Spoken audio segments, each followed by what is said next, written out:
Lesson 1. Family. Let's begin our study of collocations by learning some common expressions about the family. Your parents and siblings, brothers and sisters, are your immediate family, and your extended family includes all your relatives, uncles, cousins, great-aunts, etc. You can use a family tree to diagram the relationships among your family members. A person who is related to you by a long series of connections can be called a distant relative. If you're lucky, you have a loving family or a close-knit family. These expressions refer to a family that has good relationships, where everyone loves each other and helps each other. If you were raised in a loving family, then you probably had a carefree childhood. That means you had nothing to worry about when you were young.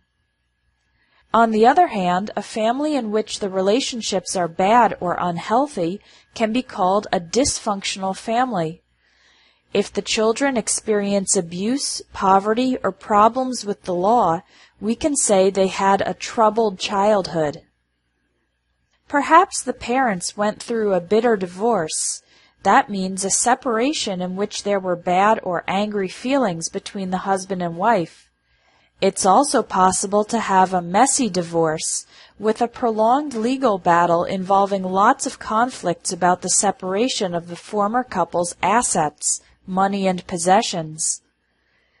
The decisions about the separation of assets are made in the divorce settlement. A family in which there are divorces or separations is sometimes called a broken home. Sometimes the mother and father fight over custody of the children. That refers to who has the primary responsibility of caring for the kids. A judge can grant joint custody. That means the ex-husband and ex-wife share the responsibility, or sole custody to only one parent. For example, a judge might award sole custody to the mother, and the father has to pay child support, regular payments to help with expenses for the kids. If it was a mutual divorce or separation, that means the ex-husband and ex-wife agreed to separate without fighting, then they will probably stay on good terms with each other, meaning to have a polite relationship without conflicts. If a woman gets pregnant without being married or in a relationship, then she will become a single mother. Some women in this situation choose to have an abortion, and others prefer to give the baby up for adoption. The time when the baby is planned to arrive is called the due date. You can also say the baby is due in mid-October, for example. After the woman has the baby, or gives birth to the baby is given to the adoptive parents, who will raise the child or bring up the child as if it was their own.